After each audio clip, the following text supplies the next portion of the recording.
नहीं, क्योंकि आप अदर कंट्री में अभी तक ट्रैवल नहीं करे हैं, इसलिए आपको लगता है कि अदर कंट्री में बिज़नेस सेटअप करना बहुत आसान है, इंडिया में डिफ़िकल्ट है।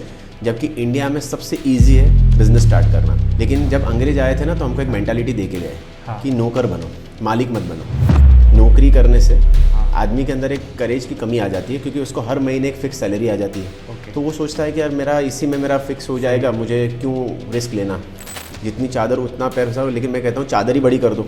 सही है। एक कहावत आती है कि 100 चूहे खा के बिल्ली हज को चली।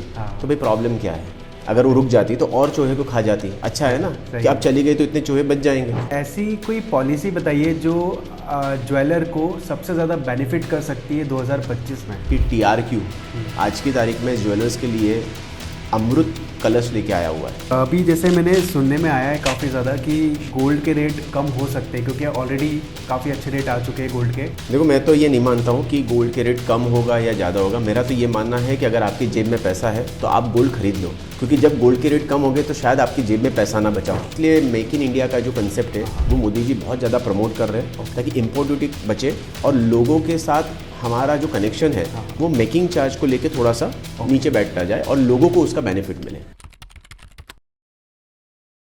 तो सर, पहला क्वेश्चन है कि आज के समय पर अगर किसी को बिजनेस स्टार्ट करना है तो उसको क्या सबसे पहले चैलेंजेस फेस करने पड़ सकते हैं? क्योंकि देखा जाए तो चैलेंजेस बहुत है, टैक्सेशन के भी, डॉक्यूमेंटेशन के भी। इंडिया में थोड़ा बिजनेस स्टार्ट करना मुझे लगता है थोड़ा सा डिफिकल्ट है कंपैरेटिवली अदर कंट्रीज़ के। नहीं, क्योंकि आप अदर कंट्री में अभी तक ट्रैवल नहीं करे हैं ना, इसलिए आपको लगता है कि अदर कंट्री में बिज़नेस सेटअप करना बहुत आसान है, इंडिया में डिफ़िकल्ट है। जबकि इंडिया में सबसे ईजी है बिज़नेस स्टार्ट करना। लेकिन जब अंग्रेज आए थे ना, तो हमको एक मेंटालिटी दे के गए कि नौकर बनो, मालिक मत बनो। मेंटालिटी के साथ हम अपने लाइफ को जी रहे हैं। हमारे अंदर करेज की कमी आ चुकी है।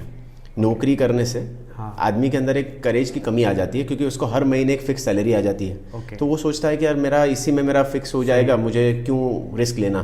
सही है। लेकिन इंडिया ऐसी कंट्री है, मतलब भारत हमारा ऐसा देश है जहाँ पे आप बिजनेस को कोई भी लेवल से कोई भी लेवल तक ले जाने में सक्षम है। बस आपके अंदर एक करेज होना चाहिए, कुछ समय को बिताने के लिए आपके अंदर एक जिगर होना चाहिए। क्या ठीक है, 6 महीने तक मैं अपने आप को सर्वाइव कर लूँगा कैसे भी करके, सूखी रोटी भी खा लूँगा, लेकिन मैं कर लूँगा। और जहाँ पे अगर आपने अपना सब कुछ लगा दिया है दाव पे, तो फिर आपको आपकी उन्नति को, आपकी सफलता को कोई रोक नहीं सकता। सही है। सर, ये कहावत बहुत सुनी है कि जितनी चादर है उतना पैर फंसारो। कितना सही है आपके लिए? नहीं, बहुत सही है भैया, जितनी चादर उतना पैर फंसारो। लेकिन मैं कहता हूँ चादर ही बड़ी कर दो। सही है। अगर आपकी चादर की साइज़ बड़ी हो गई है, तब आप कितना भी पैर फैलाओ या पैर पसारो, कोई फर्क नहीं पड़ता है।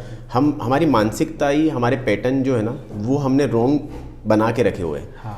चादर बड़ी कर देना चाहिए। जैसे अभी एक कहावत आती है कि 100 चूहे खा के बिल्ली हज को चली। तो भाई प्रॉब्लम क्या है, अगर वो रुक जाती तो और चूहे को खा जाती। अच्छा है ना कि अब चली गई तो इतने चूहे बच जाएंगे। हर पैटर्न को हमारे दिमाग में पहले से ही ऐसे स्थापित कर दिया है कि हम उस विजन से, उस रीज़न से हम उस अपने गोल को देख ही नहीं पा रहे। हमारे गोल की बाउंड्री बना दी है। ओके सर, ऐसी कोई पॉलिसी बताइए जो ज्वेलर को सबसे ज़्यादा बेनिफिट कर सकती है 2025 में। जैसे मैं पहले भी बता चुका हूँ कि TRQ आज की तारीख में ज्वेलर्स के लिए अमृत कलश लेके आया हुआ है। इस पॉलिसी का जितना भी हो सके उतना अगर हम यूटिलाइज़ कर लें तो ज्वेलर्स के लिए बहुत ही अच्छा रामबाण उपाय है। TRQ बेसिकली UAE गवर्नमेंट के साथ सेपा एग्रीमेंट हुआ है, जिसके तहत हमको या तो हमारी ड्यूटी को फ्री किया जा सकता है। आज की तारीख में गोल्ड के ऊपर इंपोर्ट ड्यूटी लगती है 6%। तो ये जो एग्रीमेंट है उसके तहत हमको ड्यूटी के अंदर कुछ कंसेशन मिल जाता है। जैसे इंपोर्ट ड्यूटी 6% है, अगर हमने UAE के साथ और TRQ के अंतर्गत अगर अपने आप को रजिस्टर किया हुआ है तो ड्यूटी 6% की जगह पे 5% लगेगी। मतलब स्पेसिफिक कंट्री से, स्पेसिफिक प्रोडक्ट को लेके, स्पेसिफिक ड्यूटी को लेके और स्पेसिफिक कोटा को लेके हमको कुछ एबिलिटी मिल जाती है, जिसके तहत हम ये बेनिफिट उठा सकते हैं। ओके ओके ओके सर, अभी जैसे मैंने सुनने में आया है काफ़ी ज़्यादा कि गोल्ड के रेट कम हो सकते हैं, क्योंकि ऑलरेडी काफ़ी अच्छे रेट आ चुके हैं गोल्ड के। और क्या लगता है सर, कुछ कम होने के आसार है? देखो, मैं तो ये नहीं मानता हूँ कि गोल्ड के रेट कम होगा या ज़्यादा होगा। मेरा तो ये मानना है कि अगर आपकी जेब में पैसा है तो आप गोल्ड खरीद लो, क्योंकि जब गोल्ड के रेट कम होंगे तो शायद आपकी जेब में पैसा ना बचाओ। तो उससे बेटर है ये इन्वेस्टमेंट है और फ्यूचर इन्वेस्टमेंट है। मतलब हर कंज्यूमर को, हर एंड यूज़र को ये मान के चलना चाहिए कि उसकी जेब में अगर पैसा है ना, तो कोई भी सेकंड थॉट दिमाग में लाने के पहले गोल्ड इन्वेस्ट कर ही लेना चाहिए। या तो आप गोल्ड रॉ गोल्ड ले लो या आप उसकी ज्वेलरी के फॉर्म में ले लो, लेकिन आप अपने ज्वेलर्स भाइयों के पास जाओ और गोल्ड बुक करा लो और गोल्ड को बाई कर लो। ओके सर, मुझे जिस तरीके से पैटर्न समझ में आ रहा है लोगों का, लोग आजकल प्योरिटी नहीं देख के डिजाइनिंग पे ज़्यादा जा रहे हैं। सिल्वर ज्वेलरी में आप कह लीजिए ज़्यादा से ज़्यादा, क्योंकि ऐसे कई सारे ब्रांड्स भी आ गए लाइक जीवा। तो ये लोग क्वालिटी पे ज़्यादा फोकस नहीं करते, ये लोग डिज़ाइन पे ज़्यादा फोकस करते हैं, ब्रांडिंग मार्केटिंग पे ज़्यादा फोकस करते हैं। तो इस पर आपका क्या कहना है? देखो 925 सिल्वर जो है ना, हमारे पहले थॉट प्रोसेस को हमको सही करना पड़ेगा कि 925 सिल्वर इन्वेस्टमेंट नहीं है, मतलब सिल्वर का इन्वेस्टमेंट नहीं है। ये प्रीमियम ज्वेलरी है, ये ट्रेंडिंग ज्वेलरी है, ये लाइफस्टाइल ज्वेलरी हम इसको कह सकते हैं। 925 सिल्वर मतलब हम अगर इसको कैलकुलेशन को समझने की कोशिश करें तो 1 ग्राम सिल्वर की कॉस्ट आज की तारीख में 100 रुपया पड़ती है। ठीक है। अब आप क्या सोचोगे कि यार 100 रुपया पड़ती है तो जनरली मार्केट में मेकिंग चार्ज होता है 10%, 15%, 20%, तो 120 में मिल जानी चाहिए। तो ये 925 सिल्वर में पॉसिबल नहीं है, क्योंकि ये 925 सिल्वर की मैक्सिमम आइटम मतलब मैक्सिमम ज्वेलरी इंपोर्ट होती है आउट ऑफ इंडिया से, मतलब अदर कंट्री से, जिसमें रशिया, टर्की, इटली, चाइना ये मेजर रोल इसमें निभाते हैं। अब यहाँ से इंपोर्ट करने की ड्यूटी, सेकेंड चीज़ ड्यूटी का जो चार्ज है वो करीबन 20% के आसपास लग जाता है। तो आप सोचिए 100 रुपये के ऊपर 20 रुपये तो ड्यूटी चढ़ गई। उसके बाद जो ज्वेलरी आ रही है उसको पॉलिश कराना, उसका रोडियम कराना, उसकी फिनिशिंग के लिए जो जो मटेरियल हमको यूज़ करना पड़ता है उसकी भी एक कॉस्ट लगती है, जिसका भी एवरेज खर्चा 20 से 25% तक लग जाता है। सेकेंड चीज़, जो ज्वेलर्स भाई है वो जब आउट ऑफ इंडिया जाते हैं, कोई शो में जाते हैं जहाँ से इसको बाई करते हैं या सिलेक्ट करते हैं, वहाँ 1 लाख प्रोडक्ट डिस्प्ले में होते हैं। उसमें से इंडियन मार्केट में इंडियन कंज्यूमर के थॉट प्रोसेस के हिसाब से उसको बाई करना, उसमें से 1000 पीस को लेके आना और हर पीस के 1000 पीस के ऑर्डर देना, तो ये सारा रिस्क फैक्टर की भी उसी के अंदर इंक्लूडिंग होता है। अब आप बता दीजिए कि ये 25% मैंने ये बताया, वो 25% बताया, इंपोर्ट ड्यूटी 25% बताया, रिस्क फैक्टर बता दिया, ये सारा होने के बाद तो 100% तो उसका वहीं पे एड ऑन हो गया। तो 100 रुपये की ज्वेलरी 200 रुपये में भी अगर बेचेगा तो वो नो प्रॉफिट नो लॉस में बेच रहा है। तो मैक्सिमम आप मान के चलिए कि वो आपको करीबन 200 रुपया 300 रुपया के आसपास एवरेज आपको मेकिंग चार्ज देना ही पड़ेगा। 925 सिल्वर एक्चुअली क्या मतलब, मैं अगर आपको बताऊं कि what is a 925 silver, 925 silver का मतलब होता है 92.5% सिल्वर की प्योरिटी उसके अंदर इनबिल्ट रहती है। जैसे सोने में हम बताते हैं ना 22 कैरेट गोल्ड, उसका मतलब होता है 92% गोल्ड इसके अंदर इंक्लूडिंग है। वैसे 925 सिल्वर में 92.5% सिल्वर है और बाकी का जो 7.5% है वो अदर मेटल उसके अंदर यूज किया जाता है। तो अभी जैसे 925 जो सिल्वर होता है उसके अंदर भी काले पड़ने की प्रॉब्लम बनी रहती है? भैया सिल्वर का स्वभाव ही है काला पड़ना। अब वो सिल्वर का स्वभाव जो है वो काला ना पड़े उसके लिए उसके ऊपर स्पेशल पॉलिशिंग की जाती है, तो उसकी भी तो एक कॉस्ट इसके अंदर इंक्लूड हो जाती है। तो हर चीज़ की पैटर्न को बदलने के लिए कॉस्ट लगती है। तो वो सेम अप्लाई 925 सिल्वर में भी होता है। लेकिन नो डाउट उसके ऊपर बहुत ज़्यादा काम किया जाता है, बहुत ज़्यादा उसके ऊपर पॉलिशिंग की जाती है, जिसके कारण उसका स्वभाव चेंज नहीं होता है, मतलब बेसिकली काला नहीं पड़ता है। वो जो फॉर्म में आपने खरीदा है ट्राई करते हैं ज्वेलर्स की वही फॉर्म में आपके पास बना रहे हैं। ओके सर, आपका क्या मानना है कि जैसे कई सारे ऐसे ब्रांड्स हैं जो मेकिंग चार्जेस बहुत ज़्यादा लेते हैं और अगर देखा जाए कंपैरेटिवली तो उनकी ज्वेलरी मार्केट में इजीली कॉपी हो सकती है, तो फिर ऐसा क्या डिफरेंस है कि उनकी मेकिंग चार्जेस ज़्यादा है?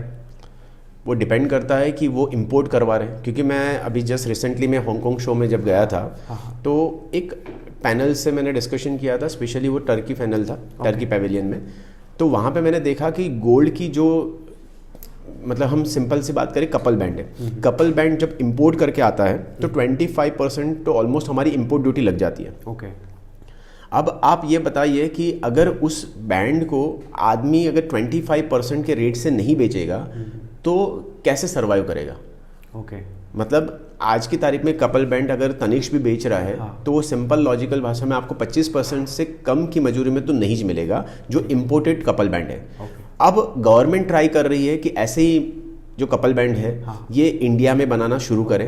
इंडिया इसलिए मेक इन इंडिया का जो कंसेप्ट है वो मोदी जी बहुत ज़्यादा प्रमोट कर रहे हैं ताकि इम्पोर्ट ड्यूटी बचे और लोगों के साथ हमारा जो कनेक्शन है वो मेकिंग चार्ज को लेके थोड़ा सा नीचे बैठता जाए और लोगों को उसका बेनिफिट मिले। समझ गया सर। एक चीज़ और मैं समझना चाहता हूँ इसके अंदर बिजनेस के अंदर कि अगर कोई बंदा अपना नया नया बिजनेस शुरू करना चाह रहा है, किसी भी कैटेगरी का हो सकता है, ज्वेलरी हो या पर्टिकुलरली इंपोर्ट एक्सपोर्ट करना चाहता हो, या बेसिकली आप कुछ भी कह लीजिए सामान एक्सपोर्ट करना चाहता है किसी भी तरीके का, या आप कह सकते हैं जो अनाज होता है अगर वो भी एक्सपोर्ट करना चाहता है, तो एक्सपोर्टर बनने के लिए उसको क्या क्या चीज़ों को करना पड़ता है? एक्सपोर्टर बनने के लिए सबसे पहले आपके पास इंपोर्ट एक्सपोर्ट का लाइसेंस होना अनिवार्य है। आप DGFT साइट पे जाइए, अपने आप को रजिस्टर करिए, अपना डिजिटल सिग्नेचर की हेल्प से आप अपनी रिक्वेस्ट को सबमिट करिए। तो ये एक सिंपल प्रोसेस है और मुझे लगता है कि आधे से 1 घंटे के अंदर आपके पास इंपोर्ट एक्सपोर्ट का लाइसेंस आ जाता है, अगर आपके पास सारे डॉक्यूमेंटेशन प्रॉपर अवेलेबल है तो। और हर व्यक्ति को इंपोर्ट एक्सपोर्ट का लाइसेंस लेना भी चाहिए, क्योंकि कौन से समय पे क्या टर्निंग पॉइंट आपके लाइफ में आ सकता है। आप कभी इंपोर्टर भी बन सकते हो, आप कभी एक्सपोर्टर भी बन सकते हो, और गवर्नमेंट हर चीज़ में आपको सपोर्ट करता है। जैसे राइट नाउ अगर हम देखा जाए ना, तो हमारा ट्रेड एग्रीमेंट हुआ है दुबई से, हमारा ट्रेड एग्रीमेंट हुआ है श्रीलंका से, हमारा ट्रेड एग्रीमेंट हुआ है थाईलैंड से।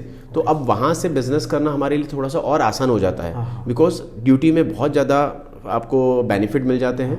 और हम कह सकते हैं जैसे दुबई से अगर हम गोल्ड इंपोर्ट कराते हैं या थाईलैंड से इंपोर्ट होता है, या तो यहाँ ये ऐसी जो ट्रेड फ्री कंट्री है ना, जहाँ से गवर्नमेंट ने अपने कुछ कह सकते हैं कनेक्शन इतने स्ट्रॉन्ग कर दिए हैं, तो बिजनेस करना बहुत आसान हो जाता है। और मैं एज अ ज्वेलर्स लोगों को यही सलाह दूंगा कि आप एक प्रोफाइल पे जाइए, जहाँ से देखिए कि कौन सी ऐसी चीज़ है जो इंपोर्ट करने में बेनिफिट हो सकता है और भारतीय मार्केट में पेनिट्रेट करने में आपको बेनिफिट मिल सकता है। तो ऐसे प्रोडक्ट के ऊपर आप थोड़ा सा रिसर्च करिए, और रिसर्च करने के बाद आपको भी समझ में आ जाएगा कि आप एक्चुअली जो चीज़ पे भाग रहे हैं ना, वहाँ पे कंपटीशन बहुत ज़्यादा है। लेकिन कुछ ऐसी चीज़ें जब आप इंपोर्ट करोगे ना, तो आपको समझ में आए यहाँ पे कंपटीशन बहुत कम है, क्योंकि बहुत कम लोग उस मार्केट को रीच करते हैं। राइट सर, एक चीज़ बहुत बड़ी मार्केट में चल रही है डायमंड के लेकर, कि आर्टिफिशियल डायमंड जो होता है, जो ह्यूमन मेड होता है, वो भी बाय बैक करके सेम प्राइस में दे दिया जाता है। कुछ ब्रांड्स ऐसा कमिट करते हैं, तो कितना सच है वो? नहीं, देखो सच तो है, क्योंकि जिसको आप जिस डायमंड की बात कर रहे हो ना, इसको हमारी लैंग्वेज में CVD या तो लैब्रोन डायमंड कहते हैं, या जिसको हम मैनमेड डायमंड भी कहते हैं, जिसका मार्केट में आज बहुत ज़्यादा ट्रेंड चल रहा है, जहाँ पे ज्वेलर्स लोगों को कमिट कर रहे हैं कि आप इसको कभी भी बाईबैक करोगे तो उसके ऊपर हम 100% आपको रिटर्न दे देंगे। अब आप ये समझिए कि आखिर में वो नेचुरल डायमंड नहीं है, ये है तो CVD मैनमेड डायमंड, या हम कह सकते हैं कि फैक्ट्री में क्रिएट किया हुआ डायमंड है। अब इस डायमंड को अगर आप परचेज भी कर लोगे, आप जनरली डायमंड की ज्वेलरी खरीदने वाला व्यक्ति एक प्रीमियम कस्टमर होता है, वो इजीली उसको सेल नहीं करता है, तो ये आपको लुभाने के लिए ये चीज़ें दी जाती है। सेकंड चीज़, आज से 10 साल या 15 साल बाद देखो CVD मार्केट या लैब्रोन डायमंड का अगर आप एवरेज देखो ना, तो आज से 5 साल पहले या 4 साल पहले जब वो लॉन्च हुआ था, तब एक एग्जाम्पल बता रहा हूँ कि 15,000 रुपया कैरेट के हिसाब से मान लो उसकी बाइंग चल रही थी।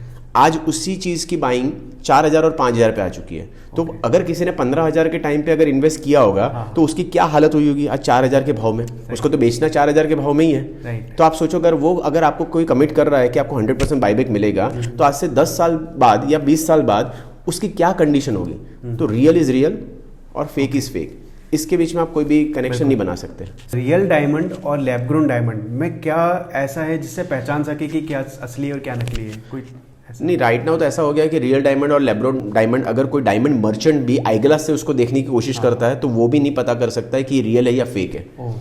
इसके लिए सिर्फ एक ही इसका तोड़ है, वो है सर्टिफिकेट।